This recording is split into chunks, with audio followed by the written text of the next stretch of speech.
Hi, folks. Welcome to another episode of Film Study. This is Ken McCusick, and it's time for what to look for this week versus the Packers in the third preseason game, the final for the Ravens before they open up against the Chiefs. Well, it's about 2 Thursdays from tomorrow, I guess. In an hour, we'll be exactly 2 weeks away from that opener. Here to do that with me is my co-host, Fraser Tafar. Fraser, how you doing? Doing good, Ken. Glad to be on for this last preseason game on what to look for. Last tune-up game for the young guys to see if they can make a push for the roster and get ready for KC. I'll just give you a little bit of a backdrop here. You probably remember Fraser and I did a matchup show last year. We'll be continuing that starting with week 1 for the Chiefs. In the preseason, it's not really about matchups. It's about what does your team want to accomplish in terms of players on the field and whatnot. And that's why we have what to look for during the preseason. But let's start it off because I think everybody's concern right now, rightfully so, is on the offensive line where the Ravens have had a lot of problems.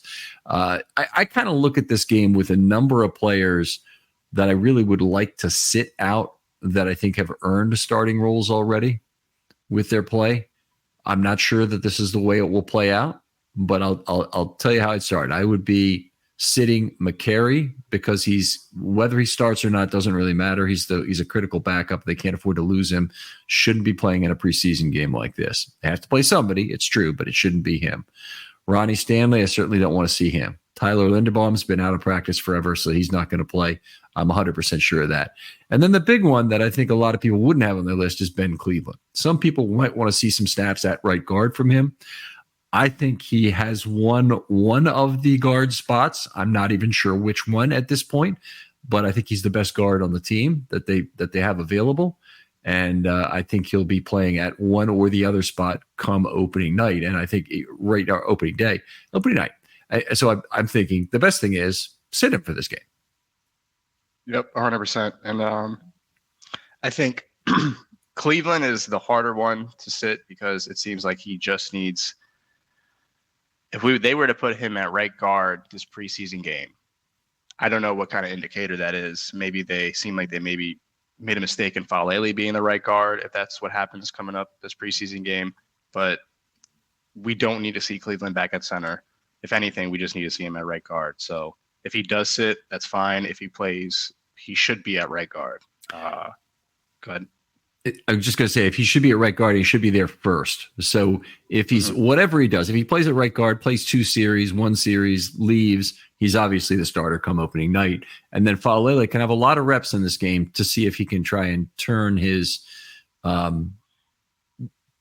improve his use of his hands. There's some elements of his athleticism that are just never going to really be better.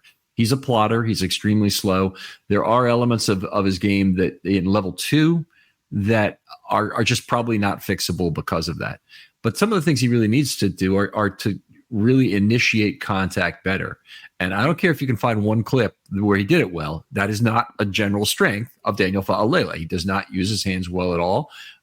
You ask the coaches directly, they are evasive as hell and feel kind of cornered by the question. And you just look on the damn tape and, obviously it's a significant problem. It could be a strength of his. It may be take more time than that. And that's not to say there aren't any other problems. I mean, he's big, but he's got all kinds of other recognition-related issues that are in his game. Probably some decisiveness issues are probably some of what's holding him back in level 2, but it's not it. If Orlando Brown would fit this mold. But if Morgan Moses can become the kind of puller he was with, similar foot speed, probably a little bit better in Morgan Moses' case, then I would think forThe could grow into that. And I think, like John Maharbell said earlier this week in the podium, can he gain more confidence? Because it just seems like he's half a step slower than everyone out there. Could that confidence give him that extra boost and just, like you said, decisiveness and being able to get to the blocks at a correct time and keep pace? Because he does look like Orlando Brown at the guard position at right guard. And I don't like to see offensive linemen flail and, have their arms extended and just pushing and standing straight up. Like, I don't like when offensive linemen look like Orlando Brown trying to push people past the cone. And that's what forThe looks like when he misses the block. And if he continues to just be keen on his keys and his responsibilities, I think he could get better. But as of right now, he is not the answer at right guard. That's right. And as a third-year player, being a developmental player, obviously is not the place you want to be. And as far as the confidence things goes, I don't want to hear it anymore. The guy's been in the league for this long. Here's what I wanted. You know what makes a confident player? Someone who's actually good at their job. Someone who actually knows how to use their hands. Someone who knows how to read their keys and find the guy who's coming from level 2 and do all the things that he hasn't done yet. So that's what really needs to happen is he needs to improve that, and then he'll be confident. And it won't be a causal effect that confidence leads him to be better. It'll be a matter of him being better makes him confident. Yeah, exactly. All right, let's continue on because the other guy that I'm not sure who should play is Rosengarten. And I'll give you a reason why. Two reasons. One is he hasn't played that many snaps at right tackle in the NFL. So, having some additional time mirroring over there is fine. Did plenty of it at Washington. So that wouldn't really be a fear of mine. I think he should be the starter opening day. They may start with some sort of a rotational thing, but they're clearly moving the direction of him taking that starting role from McCary some point in the season, probably very early in the season. But anyway, the point I'm making is if they've already made that decision, he's going to be the starter, then I probably wouldn't play him at all. I'd use one of the young rookies, Pearl. I kind of cringe at that idea, but Daryl Simpson maybe on the right side for that job. But the guys who must play are 5 guys that really should need the reps. One is forThe.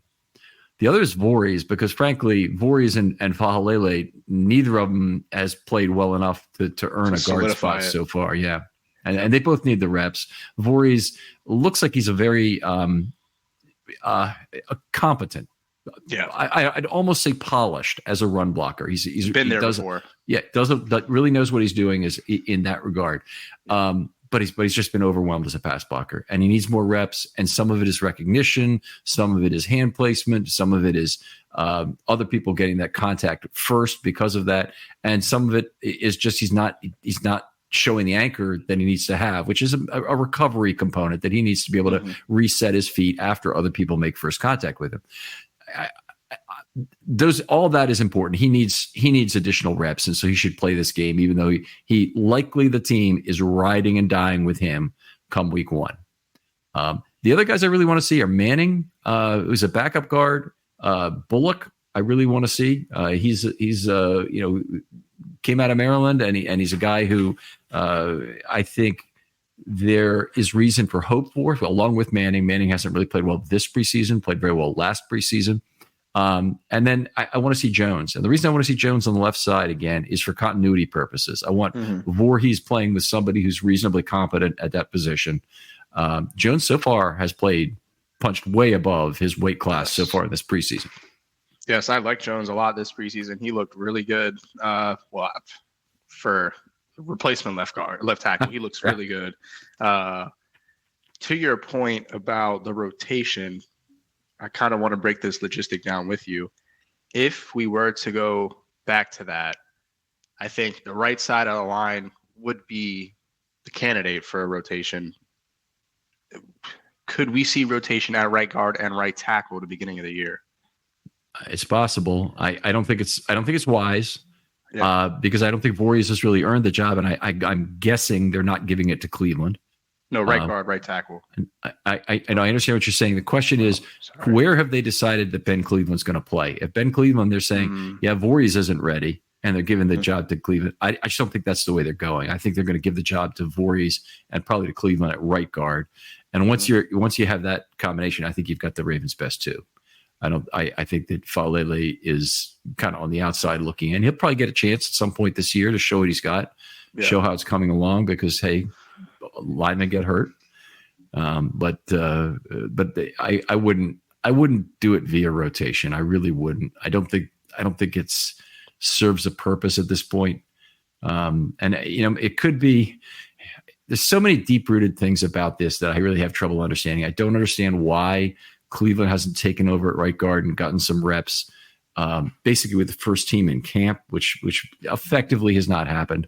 I'm not saying he's gotten zero, but he's come pretty close to getting zero. And they kick the can down the road by having the center, by having Linderbaum out and cross training Cleveland as a center. But now there's hopefully by opening night, a decision needs to be made, because otherwise the Ravens are in need of a center. Yes. So, and hopefully when that decision gets made, it'll be the choice that I expect it will be, which will be Cleveland at right guard and Forthe to the bench, and not I wouldn't mess with rotation at that point. If they want to bring him in, late in the game, Ravens are up, and no problem. No problem with that. I wouldn't do it like they did at tackle last year, where they do it some each game. Yeah, that's what I was trying to get to, because imagine if, God forbid, Ronnie Stanley doesn't play to the level we expect him to. Are we going to bring that rotation back to the left side, and then we're almost hoping Rosengarter just anchors down that right side and we don't have to worry about it? So there's a lot of factors that go into this offensive line. To me, it's very disappointing that we've reached this point. We haven't had a strong offensive line since 2019. It seems like forever now. And I'm not a really big fan of that. I want us to have strong men up front. The only really good offensive lineman we have is Stanley, Linderbaum at this point. And I think we should try and build off that as much as we can. Yeah, and hopeful. I would have legitimate hope that any of the three of them, or two of the three of them, might become good linemen this year. Maybe Rosengarten, maybe Cleveland, plays a full season basically at the level he did last year in just a couple of games. Maybe Voorhees improves. And I think actually, I thought that was the most likely position where the Ravens would improve. And part of it was the fact that John Simpson was playing there last year. It wasn't all that good. Yes. But now I'm not sure. Now I wouldn't even know how to handicap that race. I give it a shot like anybody, but I wouldn't even know how to handicap who's going to be better than the previous player. Yeah, very true. I think moving on to the running backs, can we see another running back step over Owen Wright in the lineup? Because he seems to be far and beyond between the rest of the running backs making this roster. And looking to see if Collier and Ali can make that last push. Yeah, so Ali has missed a lot of time now in practice. He just came back to practice this week. I presume he's not going to play because I don't think he had live reps this week. And I don't remember any 26 runs, noting any run 26 kind of things. And but he was at practice on the side doing some individual drills. But I didn't see him in 11 on 11. So I think that at this point, Ali is an extremely remote chance to make the roster. So there's two ways he could potentially be. There's two paths he could take. They could just cut him, and honestly, I don't think we're too far away from that. He kind of checked all the boxes for being cut in that first preseason game, including a fumble and not doing anything with his pass options, including a drop, and having a real crappy run day with 10 for 26. Didn't really do a lot personally in that game at all. But it's a preseason game. They used a 5th round draft pick on him. They like something about him. It's just that Owen Wright has clearly been better. They're both first-year players. Owen Wright happens to have spent a whole year on the practice squad, but they both have 4 years of team control remaining. So there's no reason to take one over the other for that purpose, because you drafted him. So the other way Wright makes the team, if he's not cut, would be on IR, where they stash him and they say, okay, we're going to need a 4th running back at some point this year. Let's do it. To do that, Ali really needs to beat out Collier in this last game. And I think that's where, there's no way the Ravens have two. I don't think there's any way they'll have 2 running backs on their practice squad. You have too many specific needs to handle, and you want 2 defensive linemen, and you want, maybe 3 offensive linemen. It never works out that you really want an extra running back. So I don't think they keep both of them, but I think that Ali could still make the team on IR, and he would have whatever injury, the stinger that probably was actually a concussion that brought him back after a significant amount of time. They'll bring him back whenever they actually need him and have him ramped up for practice and bring him in. And they could have a player like Collier then on the practice squad who comes up, who gets elevated for 3 games before Ali is back. Makes sense. Then we could stash 2 for 1 at that point. Mm-hmm. To me, like you said, it doesn't make sense to have 2 running backs on the practice squad with all the other needs we have on this team. Owen Wright is really the only option we have. I like what I've seen from Collier. He's had some burst, could change direction. The big thing about these running backs, they suck in pass pro. And that's the main thing we need in this offense, just people to be able to step in on third down and stick your nose in there and protect Lamar. The 2 guys they have who are decent pass protectors are Hill, who's okay, and Henry, who's excellent. And we haven't seen him at all. So that's the good news for Ravens fans is there should be somebody who can pass block. We also haven't seen Patrick Ricard. So that's a big skill position pass blocker who's been out of there so far. So still some good options there. And by the way, okay, I'm sorry, go ahead. No, go ahead. I just want to talk about John Kelly because they brought him in this last week at camp here, basically. He's a guy who's got 32 carries for 96 yards, been in the league for about 5 years. He's not a candidate to make the roster. He's not a candidate, I don't think, to make the practice squad. He's a great candidate to eat up some carries in this final preseason game as they're trying to get the game over. And in particular with the running backs, I want them to be very careful with the division of carries. Almost nothing for Wright would be ideal as far as I'm concerned. Ali, get some time. See if he can turn around his first game, if he's even available. And then if he's not available, then it just comes down to Collier and Kelly. And you still want to be careful with Collier in that case because of the potential upside he brings you. And I think you want to do that. Collier's no guarantee to even make the practice squad. They might like a back on somebody else's roster more than him. But they, yeah. And I just saw this the other day. What is your opinion on bringing back Dalvin Cook? Not for a role or anything, but just, no way insurance. Fair. I don't think it's insurance for anything. Fly by night insurance. It would be I would not consider it, not even the slightest. Okay. 100% fair. All right. So I talked about the offensive line. You brought up the running backs. I had my thing about the running backs. What was your the wide receivers, right? Yes. Wide receivers. I'm looking for us to feature Kirkwood and Wade, because I think those are really the only 2 receivers at this point at the back end of the roster who have a chance to make it. I really, really like Kirkwood's game. He looked really smooth last preseason game, in and out of breaks, could work a little better at the top of the route, but he's a big target, smooth. He just absorbs the ball when he catches it. I like Kirkwood. He's the bigger receiver. We don't really have that on the team. He's about like 6'3", 6'4". So I think he's a really good target for Lamar, tight end-esque. I would really like to see him a part of this offense. And then, of course, Dayton Wade, the speedster. He could be easily our gadget guy, a replacement for Devin Duvernay. I like Wade. The only thing that would make it hard to feature him is that we're just going to put more film out there for the league to see him. And that makes us really incentivized to keep him on the 53 and not let anyone get a chance to have him. Yeah, it's a tough situation with Wade because I think he's still kind of a long shot. I think there is a path maybe for him to make the team. I'll talk about that in a second. But the guy that he would really replace is Deontay Hardy, if anything were to happen to Hardy. And Hardy's an older player, so he's certainly capable of getting injured. You need multiple return men on the team now with the way the kickoffs work. So they can use other players. They can use Justice Hill and Hardy. They can use Hardy and several other players who might be there. Owen Wright maybe could be a guy who returns kicks, or they could get on this. John Kelly, I think we've seen return some kicks in camp. So Wallace, Wallace, of course, I didn't even bring him up, but yeah, of course. So they've got some options. It's just that I think if you're really talking about a gadget player, I think Wade brings a lot more. I've loved what I've seen from him in 2 games at receiver in terms of running a bunch of gadget routes with Leary, not being willing to throw the ball beyond about 2 yards from the line of scrimmage, and then running some deep routes with Emory Jones in the second game. I think he's shown a lot of different skills as a wide receiver, and that stop and go move. It's not a great cornerback he's going against, but that was an unbelievable move.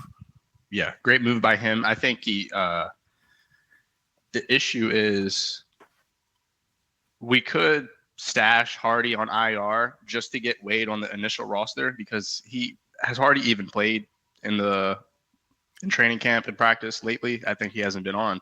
He's been back. He's done some things. He hasn't been much of a receiving threat, but he did have a big play in a red zone drill on yesterday, on the final day for full camp for media. He had a high grab in the back of the end zone over Roquan Smith. That was a nice play. So he's been back on 11 on 11s. He should play, by the way, against Green Bay. We should see him. But I don't think we'll see him for too long either. He's barely seen the field, but I think the fact that he's coming back from injury, I think you probably do play him some few snaps in this game would be my guess. Okay. That makes sense. I think the last candidate in the receiver room that has the possibility to make it is Malik Cunningham. I see him more so as a practice squad player, like solidified. I don't think anyone's looking out there to grab Malik Cunningham. He's a really good candidate. Every year, data breaches are on the rise. In 2022, the number of victims shot up nearly 41.5% from the previous year. And your personal information is at risk. With hundreds of commercial databases ready to be hacked, and that number of victims, it keeps going up each year. Plus, the U.S. has another big data privacy problem, the people search sites. You guys have all seen these. These are websites that create detailed personal profiles on millions of Americans and then publish them online for anyone to see. Your address, your phone number, even family details are just a click away. But there's a way to protect yourself. Meet Incogni.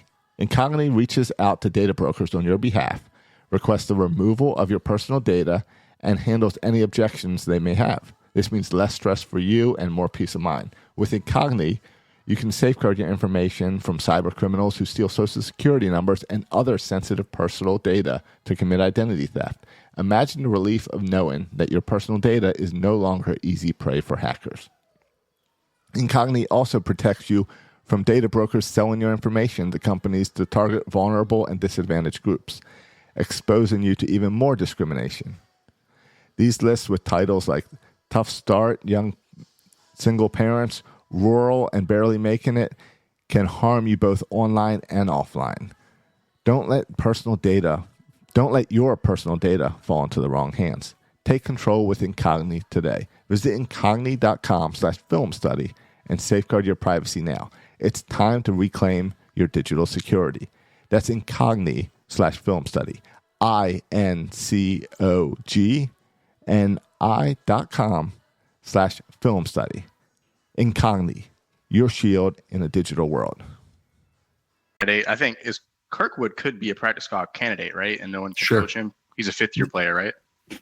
Okay, so you're saying no one can poach him. Of course, anybody could sign him, but nobody can claim him off the waiver wire is what you're saying. Exactly. And so let me look that up and make sure that's true. Kirkwood is grab him off the practice squad. No, they can take him. They can still sign him off the practice squad. So you can't. Your practice squad players are available to every team to be signed away as long as that team puts them on their roster. Okay, so I thought it was and then a they have to stay service there. thing. No, they have to. When they're signed, it can be any. Doesn't matter whether they're 1, 2, 3, 4, 5 years, however many years they've got done. Another team, the process is another team will come to your practice squad player, says, "Hey, we'd like to sign you. We're going to bring you up on the roster right now," which means you'll be guaranteed the full minimum NFL salary, which is significantly higher than the practice squad amount for 3 weeks at a minimum. If we like what we'll see, we have this opportunity for the year, blah blah blah blah blah, and then that player will typically return to the team he's with and say, "Hey, the Packers want me this week to join. Do you guys want to bring me to the roster or activate me?" And Travis Vokalek, for example, I think he came back to the Ravens and asked, and it happens pretty much every time that happens.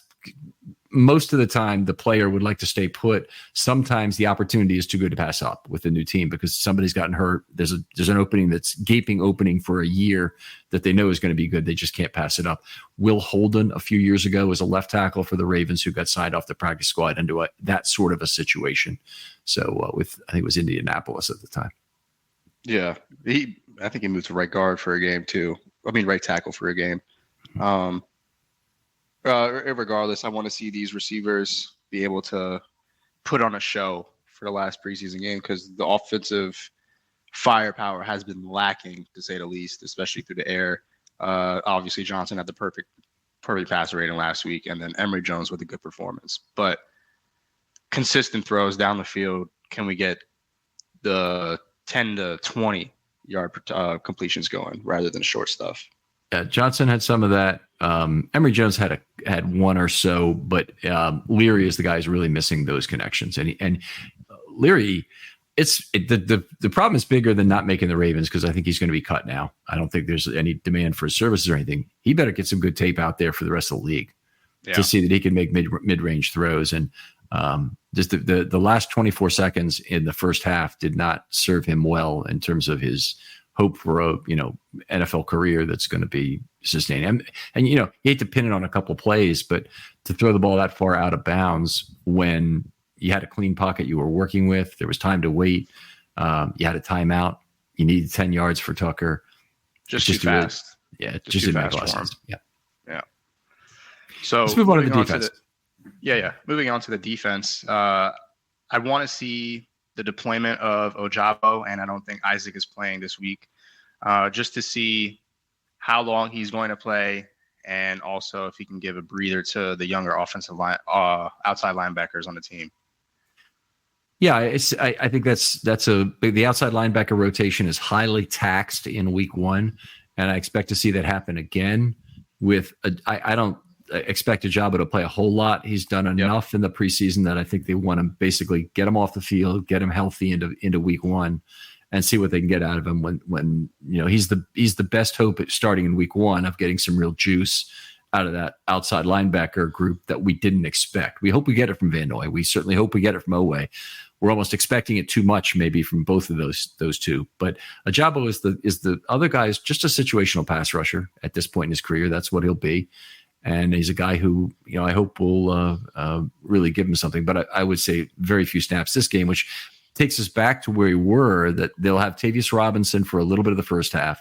I don't think they're going to want to overwork him. And then we'll see Joe Evans pretty much get worked to death in that second half. Yeah. and CJ Ravenel, who's the 5 tech, may play some open nickel again. He may be playing on the edge as effectively as a 5 tech again. Do you think they sit Harrison as well the whole game? No.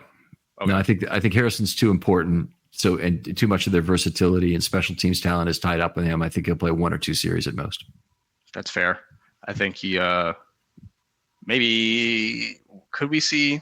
I don't mean, not put that out there. I was going to say Ross, but I just think we're going to be pretty short at the outside linebacker position come this last preseason game. Yeah, won't be Ross. He left practice and wasn't practicing full last I saw. So I guess he could be back for the joint practice against the Packers, but he didn't practice full on Tuesday.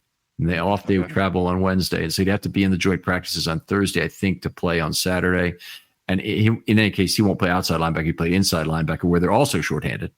Right. And so they've got a Vandy Rigby and they've got Deion Jennings, who could, I guess the pair of them could play the entire game if necessary.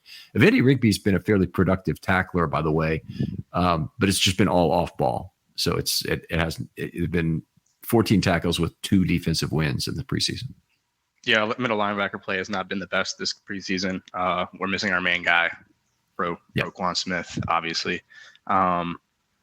It just goes to show you what a dominant middle linebacker can do for a defense, especially a young linebacker group, because just with Simpson out there, and we've talked about this, him not being a leading Mike shows when Ross is playing next to him, because they have an issue finding the hole together. They're exclusively getting these tackles off ball, like we mentioned in the past. So I just can't wait to see the defense and how our middle linebackers can really attack the line of scrimmage and see if we can do better against the run like we have this preseason for sure. Yeah. I'm fairly confident that'll work out. Roquan is very good about leading and organizing both. They'll have Kyle Hamilton back, who's adds another outstanding run tackler. So they'll have things they're going to do. I really hope they do not play Simpson in his third game. I don't even want to see him out there for a series. He's too important to be out there. And just one last thing, I think the reason why we might have had some not really gashes, but just consistently giving up the run in the preseason is maybe due to how we're lining up the defensive linemen. I think during the regular season, we might see a little more tighter technique towards the nose guard. You got the 0 and then the 3-eye, 3-eye.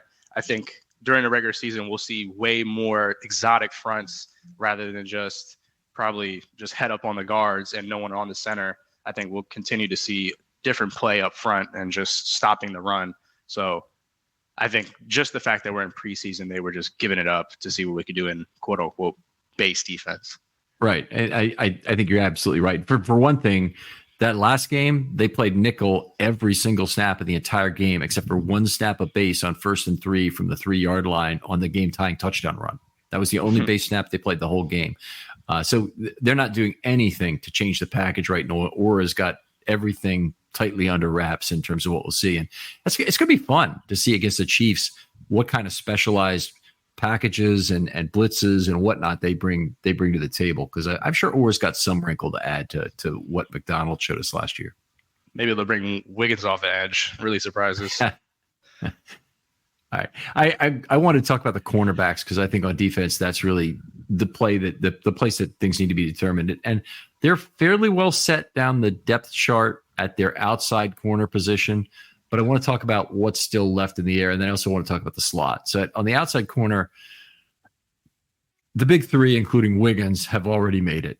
TJ Tampa has been hurt a lot of camp. It would not shock me if he started the season on IR. We didn't talk about this either, by the way, with wide receivers. Wouldn't shock me if Tez Walker starts the season on IR.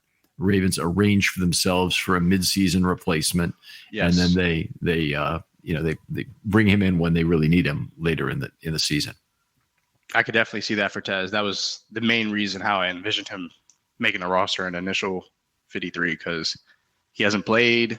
He hasn't really showed that much during the training camp, and he hasn't played in the preseason. So I think continuing to see him develop, putting him in IR, keeping him in the classroom, weight room is definitely the phase for him for right now. Yeah. Seems he's much more fragile than I expected, by the way, after you see the guy play in college, and he looks a lot bigger and more physical than the players he's around in college, because college players are just a little smaller than pro corners and pro safeties and whatnot. But right now he's just frankly getting beat up on the field by some physical play and non-contact practices that's really showed up, and so also some physical play even when they've got the pads on where they're not supposed to be tackling.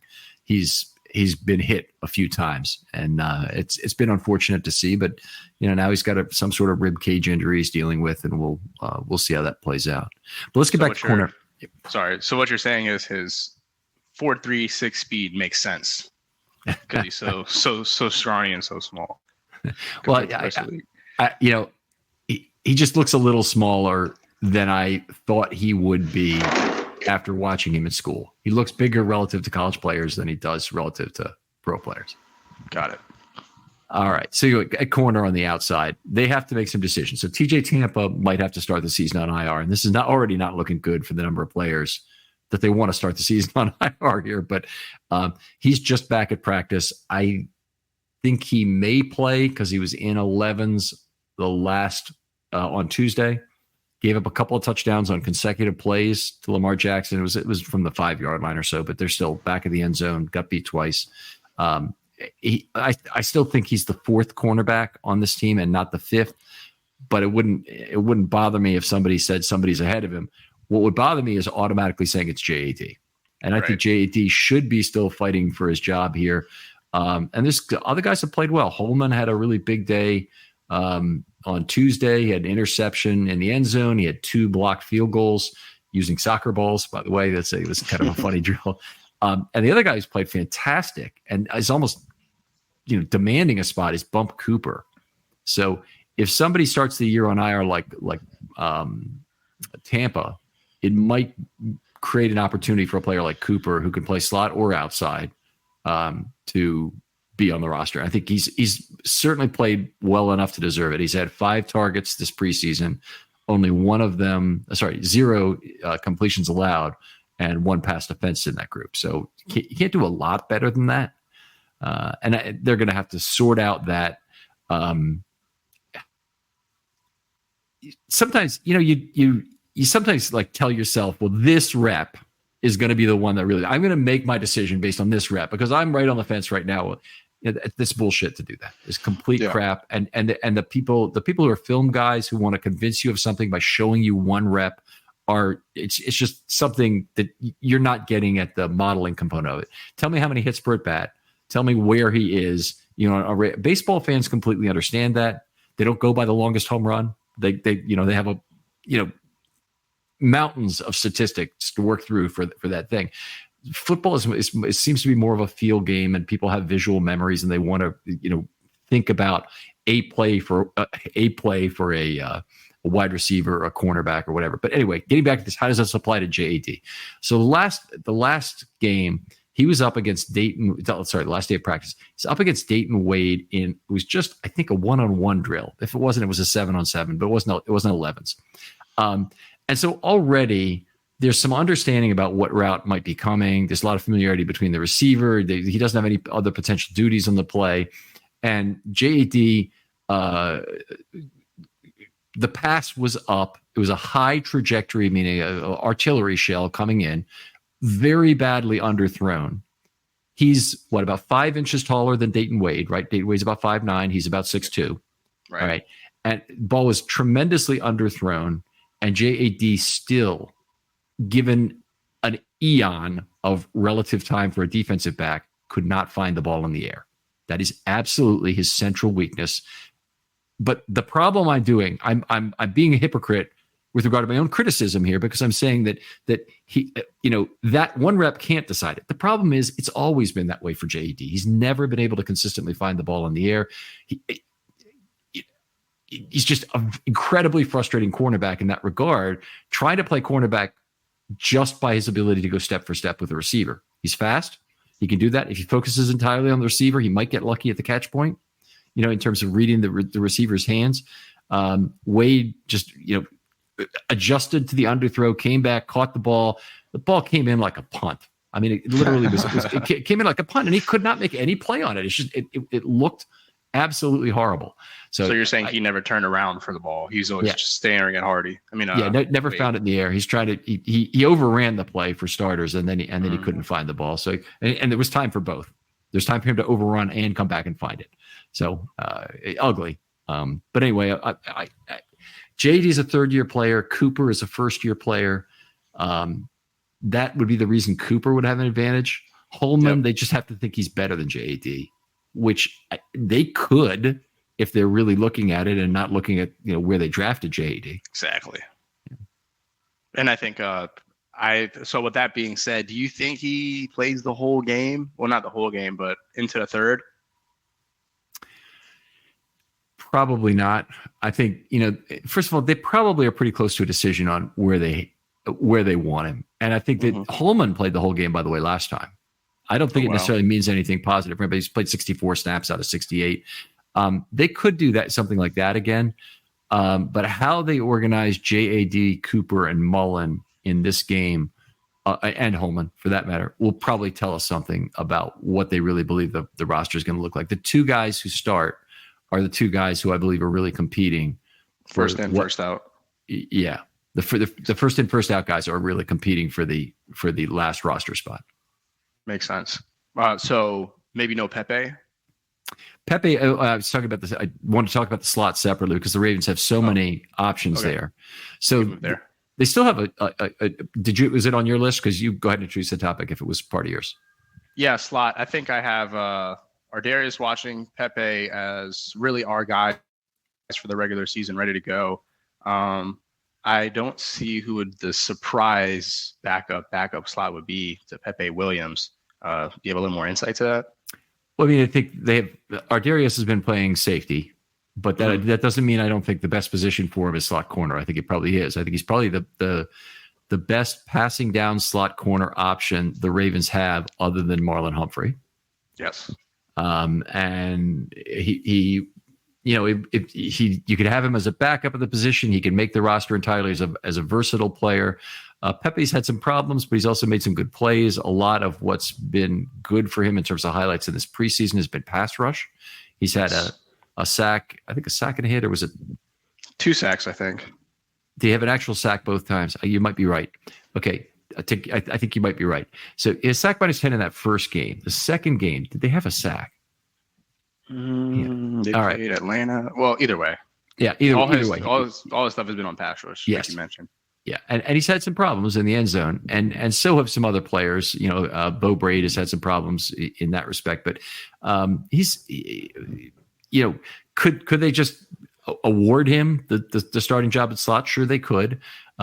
He's only because Mollett is not available. I think that's what's really helping Pepe right now for that last spot. At slot. Sure. And it is a fairly limited role, by the way. He'd only be in there on passing down, so you're not depending on him to stop the run.